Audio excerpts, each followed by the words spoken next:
Hey guys, Joe and John here with Sandblastingmachines.com. Today we're going to be talking about contractor blast machines. But before we dive right into that, why don't you explain the difference between a contractor blast machine and a classic blast machine, both of which we offer on our site. Biggest difference in the two is portability. The classic blast machine is designed to be set up in a stationary position, generally like in a pipe yard or a blast room. You're not going to move it around too much because it has a lot of external or separate components. Okay. The contractor, which is what we're going to talk about today, is actually designed to be moved around. It's a portable machine. You'll notice it has 4 wheels on it, so it's kind of easy to roll around. It's got some loading skids on it, so really you can back it right up to the back of a pickup truck, tip it on the side and slide it in. All right, so I mean the name really holds true. I mean if you're a contractor or someone with a small business that moves around on jobs a lot, Yep. contractor is pretty much the perfect machine setup. They're available in a 2 cubic foot, a 4 cubic foot, and a 6 cubic foot. All of that meaning 2 cubic foot will hold 2 100-pound bags of media, a 4 would hold 4 100 pounds, and a 6 would hold 6 100 pounds. Most of your media types or your media suppliers sell the medias in 100-pound bags, so that's kind of the way we measure them out. There you go. And I noticed, when you jump on our site and you're on the contractor page, I noticed there's a lot of different ways to kind of purchase. Right. I mean, a lot of them are a similar model, but have different packages, if you will. Right, yeah. So if you're somebody new in the business, looking to get in the game, look at the packages, because that's going to have everything you need. It's going to have the blast hoses, the nozzles, everything you're going to need to get going. Basically, hook up your air source and add the media, and you're ready to rock. Okay. But then looking over at the other side would be the pot with remote. Pot with remote has everything but the blast hose and nozzle. There's no breathing air respirator. This is more designed for somebody who maybe has a lot of the equipment, maybe did some damage to what they have. Trying to upgrade their setup. Right. They have their own blast hose, they have their own nozzles. They just need a new vessel with remotes. That's the one you're going to want to look at. So it's a little bit less money. You're not going to get as much. And then I even noticed, for a lot of the same models, you have a high pressure and a low pressure option. Now, why don't you explain the difference between those? Right. So again, when you're looking back at your packages, you're going to see model 2024 HP. It stands for high pressure.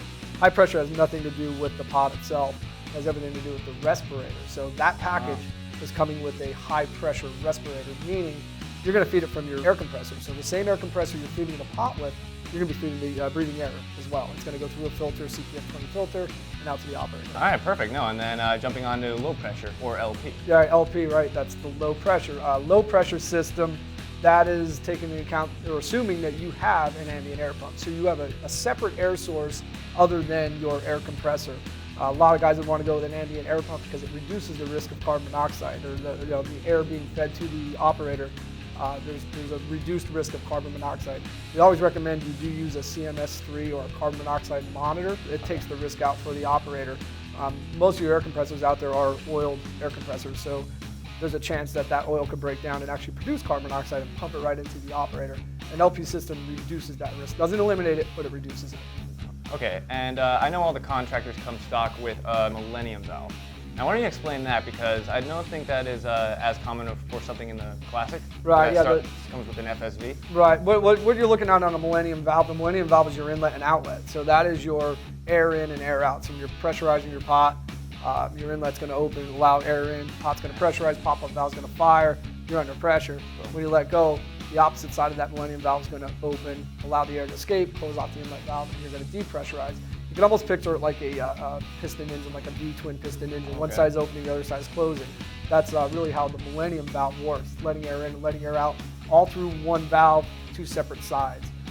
One of the advantages of it, it's more compact, it's built in the machine.